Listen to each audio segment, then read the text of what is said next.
महामति मंद मद मस्त मायावी मलिन मिथ्या मतवादियों के मध्य मान बारे हैं।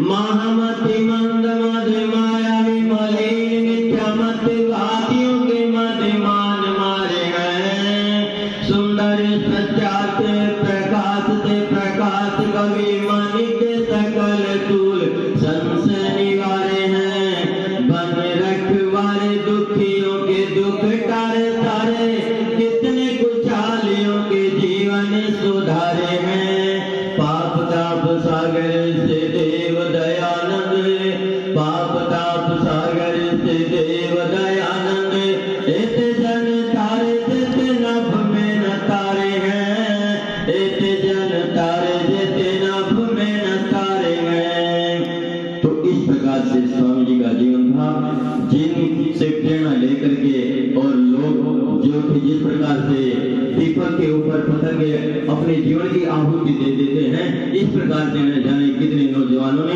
देश के लिए अपने आप को समर्पित किया, केवल स्वामी दयानंद की भावनाओं से ओतप्रोत होकर के। वो कहीं भी किसी प्रकार से किसी भी लालच में फंसे। सबसे पहले जब ओखी मठ में गए और ओखी मठ के जो महंत थे उन्होंने देखकर उनसे कहा कि आप यही रहो और इस गद्दी को संभालो। तो उनका तो ये था कि जो तुम जितनी तुम्हारी गद्दी है ना, इतना तो हमने घर के ऐश्वर्य को छोड़ कर गया। अगर मुझे यही धन कमाने की आवश्यकता होती तो मेरे घर में ऐश्वर्य था, मुझे यहाँ घूमने की आवश्यकता नहीं। मैं तो जिस उद्देश्य के लिए आया हूँ वो आपके पास नहीं, इसलिए मैं यहाँ नहीं रह सकता। अर्थात तो निरंतर घूमते रहे सत्य की खोज के लिए और घूमते रहे, अंत में जाकर के उनकी प्यास हुई। और सारे भारत का उन्होंने किस प्रकार से अध्ययन किया है। जब हम सत्यार्थ प्रकाश को पढ़ते हैं और उसमें देखते हैं कि किस प्रकार की गुप्त बातें जो मत मतांतरों में फैली हुई थी, किस प्रकार का पाखंड, किस प्रकार का दुराचार और किस प्रकार से मतलब देश को खोखला करने का षड्यंत्र जो कुछ था, उनको कितनी गहराई से उन्होंने देखा। जितने भी मत मतांतर थे, क्या मार्ग है, क्या सेव है, क्या साक्ष्य है, न जाने किस किस प्रकार से पाखंड था और किस प्रकार से यहाँ का मतलब सब कुछ नष्ट किया जाता था और व्यभिचार को बढ़ावा दिया जा रहा था। स्वामी दयानंद ने उस सारी चीजों को देखा और उसी का संकलन क्या है सत्यार्थ प्रकाश में किया। यदि हम सत्यार्थ प्रकाश को ठीक प्रकार से पढ़ लें और उसको अच्छी प्रकार से समझ जाएं तो निश्चित रूप से हमारे जीवन का उत्कर्ष हो जाएगा। हम जो गलत रास्ते पर जा रहे हैं, आज हमारी जो दुर्दशा है, आज की जो युवा पीढ़ी है वो जो बर्बाद होती जा रही है, वो पाश्चात्य संस्कृति के रंग में रंग करके अपने जीवन को तबाह कर रही है। यदि उससे उसको बचाने का कोई साधन है तो सत्यार्थ प्रकाश है और वैदिक मार्ग है। जब तक हम उस चीज को समझ करके उसकी ओर नहीं बढ़ेंगे, हमारे जीवन का उत्कर्ष नहीं हो सकता है। और जो युवा पीढ़ी होती है वो राष्ट्र की क्या होती है, रीढ़ की हड्डी होती है। जिस प्रकार से शरीर में रीढ़ की हड्डी महत्वपूर्ण भूमिका निभाती है, ठीक इसी प्रकार से युवा जो होता है वो राष्ट्र की रीढ़ की हड्डी के समान होता है। यदि वो बर्बाद हो जाता है तो समझो राष्ट्र भी बर्बाद हो जाता है। आज ये तो विदेश की ख्याल है ना ये कि कैसे इनको बर्बाद किया जाए, कैसे इनके बल पराक्रम को समाप्त किया जाए। और जब बल पराक्रम समाप्त हो जाता तो फिर तो आदमी गुलामी हो जाता है। हमारी गुलामी का कारण क्या है? अरे जिनका चारों ओर चक्रवर्ती राज्य था, सारे संसार में जिनका सिक्का चलता था और वे गुलाम हुए किस कारण से? वो केवल सूरा और सुंदरी में फंस कर क्या हो गुलाम हुए। ये जब दोष आ जाते हैं तो जीवन क्या होता है, बर्बाद हो जाता है। शराब मनुष्य के जीवन को बर्बाद कर देती है और जिस चरित्रहीनता तो उसके जीवन को बिल्कुल समूल नष्ट कर डालती है। यदि हम उससे बचना चाहते हैं तो हमें अपने ऋषि मुनियों की शरण लेनी होगी। जब तक हम ऋषि मुनियों का सहारा नहीं लेंगे, अपनी वैदिक संस्कृति को नहीं समझेंगे, अपने वैदिक इतिहास को नहीं देखेंगे, मनुस्मृति आदि ग्रंथों को देख करके हम उनके अनुसार अपने जीवन को नहीं बनाएंगे, तब तक हमारे देश का और हमारा उत्कर्ष किसी भी स्थिति में नहीं हो सकता है। अरे जो यहाँ की आयातें घोषणा करते हैं, माधव है नाना हिताग्नि विद्वान स्वर्ण कुछ है। राजा अश्वपति जो थे एक धार्मिक राजा थे, आध्यात्मिक राजा थे, और उसके यहाँ पर ऋषि मुनि चर्चा करने के लिए आ करते थे आध्यात्मिक संबंध में। तो एक बार कुछ ऋषि आए और ऋषि आकर के कुछ चर्चा करने लगे। चर्चा चलती रही, काफी समय हो गया, भोजन का समय हो गया। जब भोजन का समय हो गया तो अश्वपति ने कहा कि महानुभाव अब भोजन का समय हो गया, भोजन कर लीजिए। तो ऋषियों ने कहा कि देखो भाई, हम राज का आपका भोजन नहीं करेंगे, क्योंकि आपके राज्य में न जाने कहां से किस प्रकार से धन आता है, उल्टे सूधे कर्मों के द्वारा हम आपका भोजन ग्रहण नहीं करेंगे। तो तब अश्वपति ने कहा था कि न मध्यव है नाना हिताग्नि विद्वान स्वर्णिकुत है।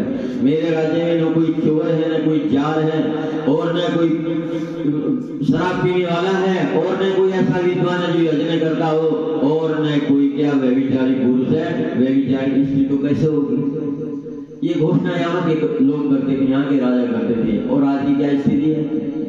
आज उसका यदि हम मूल्यांकन करें तो आज हमारा कितना भयंकर पतन हो चुका है, कितनी दुर्दशा है।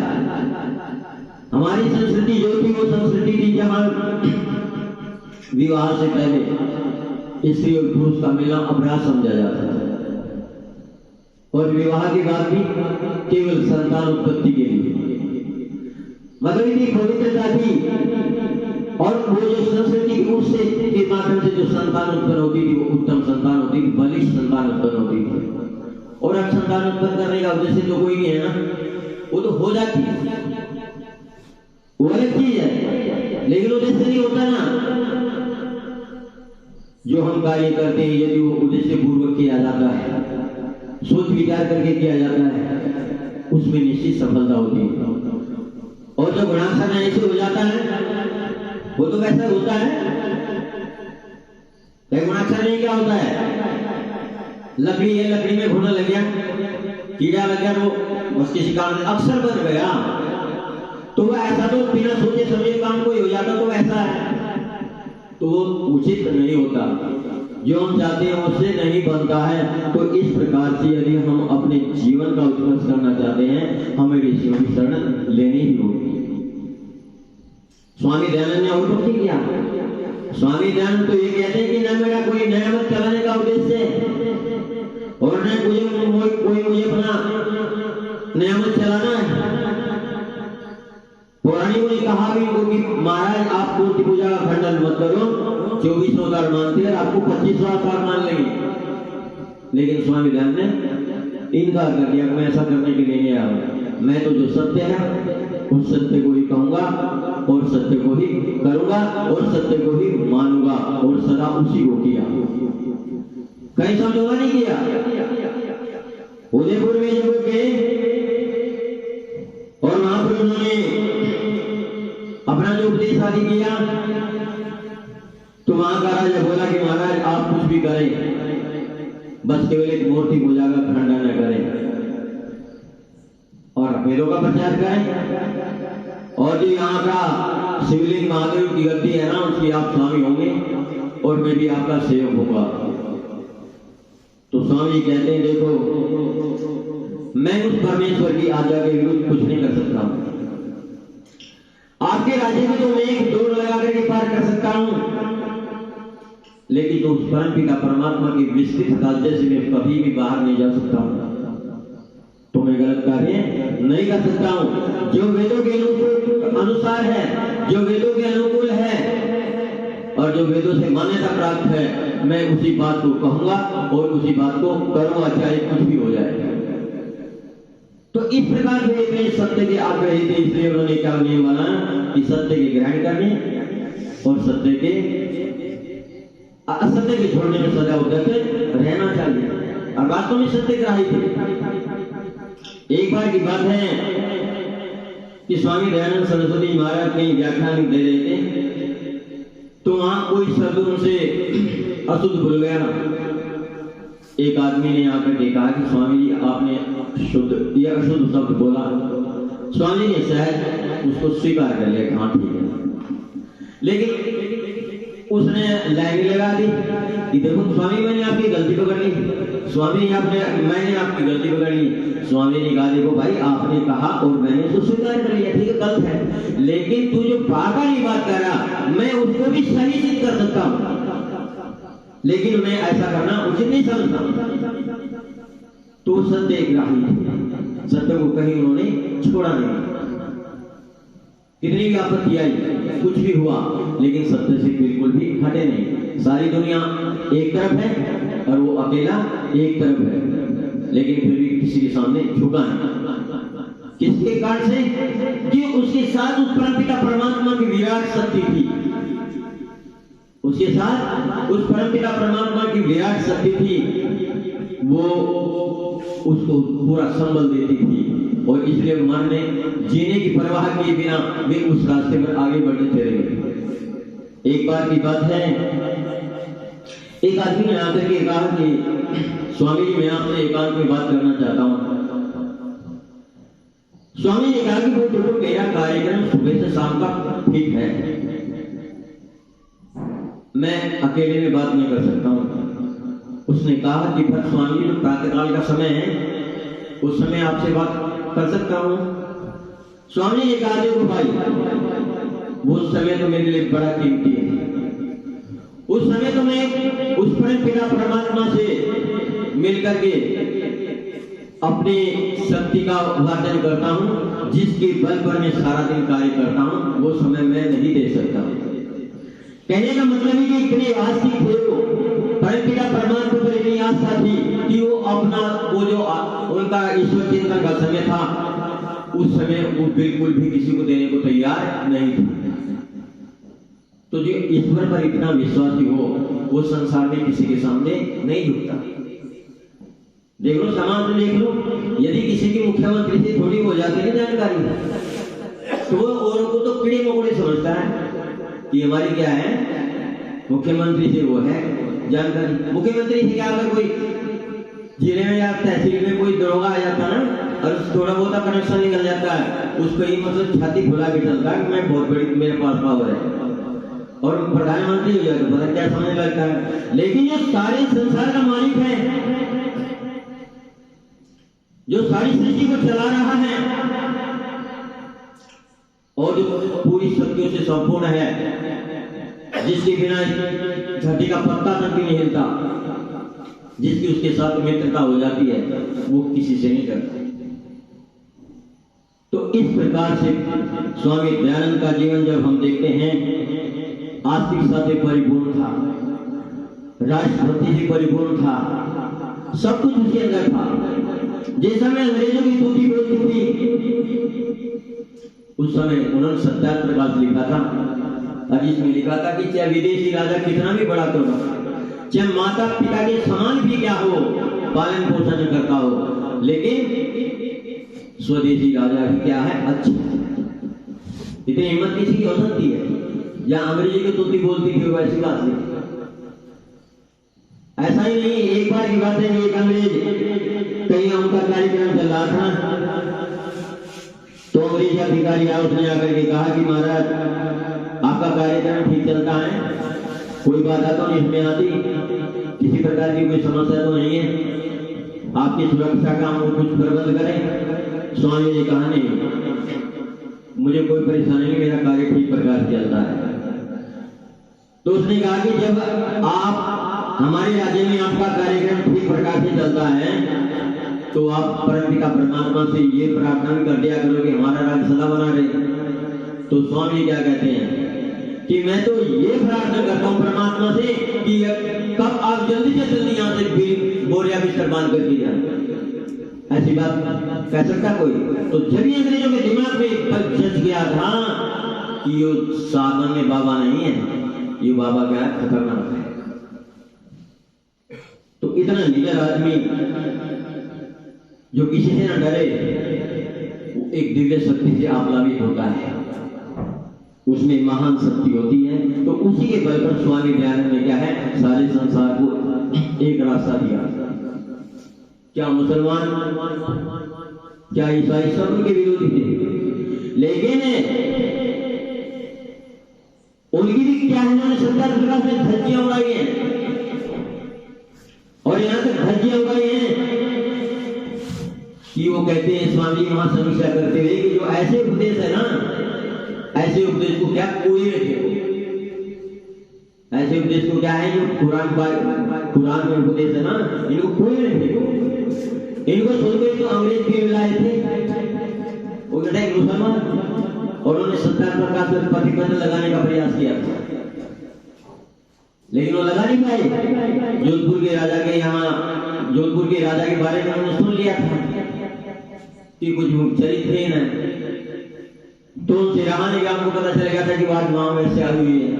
तो वहां पहुंचे तो जब उन्होंने देखा कि राजा को जब पता चला स्वामी आ रहे हैं, तो उन्हें जल्दी उसको डोला खाने का प्रयास किया और जो कंधा लगा तो स्वामी ने देख लिया और स्वामी ने सीधा कहा, अरे शेर होकर के और इस कुतिया के साथ ये क्या मतलब, तुम्हें कभी किसी से घबराते नहीं थे, वो अपने मृत्यु की भी चिंता नहीं करते थे। जो आदमी इतना निर्णय होता है कि वो कब होता है जब उस पर उसको पूरा ईश्वर पर विश्वास होता है, जब वो ईश्वर पर वो विश्वास करके चलता है, जब वो जो मन में आता है वो करता है। हमारे पूज्य आचार्य थे वो कहा करते थे कि जो मृत्यु से न डरे और जो जी में आए सो करे, जो मरने से न डरे जो जी में आए सो करे। तो जो ऐसा व्यक्ति होता है वो ही समाज में करता है। इसलिए स्वामी दयानंद सरस्वती महाराज ने समाज को एक नई दिशा दी। यहां तक स्थिति थी कि जो वेद मंत्र सुन लेता था उनके कान में शीशा पे गिलास डाल देते थे, नहीं अब बताओ कोई दुख है और ऐसी ऐसी सुक्तियां बना ली, इसकी सुधरना थी काम, इस शुद्ध को नहीं पढ़ना चाहिए और ये सुक्तियां बना दी किसके नाम पर, वेद के नाम पर, क्योंकि वेदों में कोई मतलब नहीं इसका। तो इस प्रकार से समाज में जो पाखंड फैला हुआ था, स्वामी जी महाराज ने उस सबको दूर करने का प्रयास किया। तो इस प्रकार से हम उनके जीवन से प्रेरणा लेकर अपने जीवन को ठीक बनाएं, व्यवस्थित बनाएं, अपने जीवन को सदाचार के सांचे में ढाल करके अपने जीवन को उन्नत बनाएं, विद्या से परिपूर्ण करें। देखो जब तक विद्या नहीं होती ना तब तक हमारा जीवन क्या है, अधूरा है। कहते हैं ना जान बिना न मुक्ति, ज्ञान के बिना मुक्ति नहीं होती ना।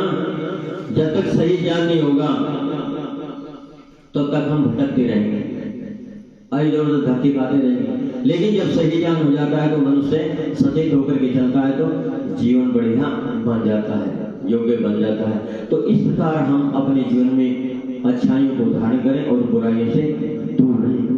एक ही वेद का मंत्र जो प्रसिद्ध है और स्वामी दयानंद जी महाराज का तो प्रिय मंत्र था, जब भी वो क्या यजुर्वेद का भाष्य करते हैं उसके प्रारंभ में उसी मंत्र को लिखते हैं, ओम ईश्वान देव सवितर दुरितानि परासुए यद भद्रम तन्नासु। ये परमात्मा आप सबको भोगे देने वाले हैं, हमारी जो बुराइयां हैं उनको दूर करो और अच्छाइयां हमारे जीवन में आए। बस यदि हमारे जीवन में अच्छाई आ जाती हैं और बुराइयां चली जाती तो हमारे जीवन का क्या कल्याण हो जाता है। और जहाँ हमारे जीवन में एक भी बुराई आती है ना तो हमारा जीवन नरक बन जाता है, तबाह हो जाता है, हम किसी दिन के नहीं रहते हैं। और एक बुराई होती है ना, अनेकों बुराइयों को अपने साथ ले आती है। एक बुराई क्या होती है, वो अनेकों बुराइयों को अपने साथ ले आती है। और एक अच्छाई जो आती है ना वह अनेकों अच्छाइयों को भी ले आती है। एक अच्छाई अच्छा काम करने लगा तो फिर बुरा काम करने से बचेगा कि भाई क्या कहेंगे, पहले तो देखो भगत जी मान थे, अब फिर उल्टे काम करा तो उस आदमी बच जाता है। तो इस प्रकार से हम पग पग पर अपने जीवन के विषय में विचार करें, चिंतन करें। हमारे मन के अंदर न जाने कितने कितने विचार चलते हैं, संस्कारों का खेल है। हमारे जीवन में न जाने कितने जन्म जन्मांतर के संस्कार पड़े हुए हैं। 2 वर्ष के करीब सृष्टि हो रही है और जब हम जन्म लेते आ रहे, मर रहे, जा रहे, न जाने कितने संस्कार हमारे मस्तिष्क में भरे पड़े हैं और वे उठते रहते हैं। यदि अच्छे संस्कार आते हैं यदि हम उनको पानी दे देते हैं तो वे प्रबल हो जाते हैं, और यदि बुरे संस्कार आते हैं हम उनको पानी दे देते हैं प्रबल हो जाते हैं। तो इस प्रकार से हम विचार विचार पूर्वक चलें कि हम अपने जीवन में अच्छे ही विचारों को प्रश्रय करें, अच्छे विचारों को निरंतर संग्रहित करें और अच्छे विचारों को बढ़ाने का प्रयास करें, तो हमारा जीवन क्या होता है, बढ़िया हो जाता है और हम अपनी दिनचर्या को व्यवस्थित करने का प्रयास करते हैं। देखो, दिनचर्या व्यवस्थित करना बहुत जरूरी है, उसके बिना बात नहीं बनती। वो एक व्यवस्था है, जहां व्यवस्था होती है वहां कार्य ठीक चलता है और जहां अव्यवस्था होती है वहां क्या होती है, अराजकता फैल जाती है ना, व्यवस्था बिगड़ जाती है। तो इसलिए हमारे जीवन में व्यवस्था बनी रहे, हमें अपनी दिनचर्या का क्या है पूरा ध्यान रखना चाहिए और सदाचार आदि नियमों का जो है हमें कठोरता से पालन करना चाहिए। सदाचार के बिना कुछ नहीं, सदाचार ही हमारे जीवन को ऊपर उठाता है, हमारे जीवन में उन्नति लाता है, हमारे जीवन में जो पतझड़ आती है उस पतझड़ को दूर करके हमारे जीवन में क्या होता है, हरियाली लाता है। और संघर्ष तो आती है, लेकिन जीवन संघर्षों में बनता है, संघर्षों में जीवन का इतिहास बनता है, बाधाओं में पल पल का सम्मान संभलता है, पत्थर में गिरते पत्ते सूखी डाले बेशक, पीड़ा के ही बाद सदा मधुमास मचलता है। अब सर्दी आएगी और सर्दी में सारे पत्ते गिर जाएंगे, लेकिन फिर बसंत आएगा और देखो सब लहरा जाएंगे। ठीक इसी प्रकार से जो जीवन में संघर्ष करता है वही निखरता है। सोना भट्टी में गिरकर ही तो क्या है, कुंदन बनता है ना, जब तक वो भट्टी में नहीं गिरता तब तक कुंदन नहीं बनता। ठीक इसी प्रकार से जब तक हम परेशानियों में नहीं निकलते, परेशानियों से हम जूझते नहीं हैं, मुश्किलों से हम टकराते नहीं हैं, तब तक हमारे अंदर मजबूती नहीं आती। हम आराम का जीवन जीते हैं, आराम की जिंदगी जीते हैं, थोड़ी सी आपत्ति आ जाए तो हम भी पिला जाते हैं, लेकिन जब हम संघर्षों में जीते हैं तो हमारा जीवन निखार लाता है। राम संघर्षों में जिए और संघर्षों में जीने के बाद उनका जीवन निखरा, आज भी लोग याद करते हैं। किसी को देखो, जो बड़े आदमी होते हैं जीवन में कितने संघर्ष उठाते हैं, जितने भी क्रांतिकारी थे लोगों ने कितने जीवन में संघर्ष उठाए, अपने घर बार सब छोड़ दिया, माता पिता सब छोड़ दिए और किस प्रकार से उनके परिवार की दुर्दशा क्या क्या हुई है, लेकिन फिर भी वो लगे रहे, कुछ भी हुआ वे लगे रहे। तो आज हम इस स्वरूप में हैं, यानी स्थिति आने वाली नहीं थी, किसी भी स्थिति में हम इसी स्थिति में आते यदि लोग अपना बलिदान न देते।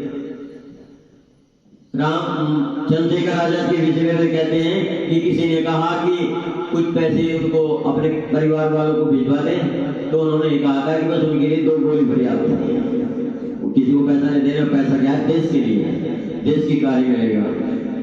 जिन उन लोगों के अंदर इतनी तड़प थी, इतनी भावना थी, जब जाकर के कुछ काम हुआ, लेकिन वो हमारा कर्तव्य, हमने उनकी प्रतिज्ञा किया, उसका परिणाम हमें भोगना पड़ेगा। तो इस प्रकार से जो जीवन में संघर्ष करता है वो आगे बढ़ता है, और जो संघर्षहीन होता है ना, थोड़ी सी मुसीबत आई और उसको देख करके भाग जाता है, वो कुछ नहीं कर पाता। कहीं भी देख लो जीवन में संघर्ष, जमीन में बीज बोते हैं, लेकिन उसका जो अंकुर होता है ना, वो जमीन को फाड़ करके निकल जाता है, और जो कमजोर होता है, ज्यादा मोटी पपड़ी होती है ना, तो दब करके नीचे नष्ट हो जाता है, वो कुछ नहीं कर पाता। ठीक इसी प्रकार से जो जीवन में संघर्ष करता है वो और संघर्षों से घबराता नहीं है, वो जीवन में आगे बढ़ता है, उन्नति करता है। और जो घबरा जाता है, भाग जाता है, तो कौन जानता उसको, बर्बाद हो जाता है।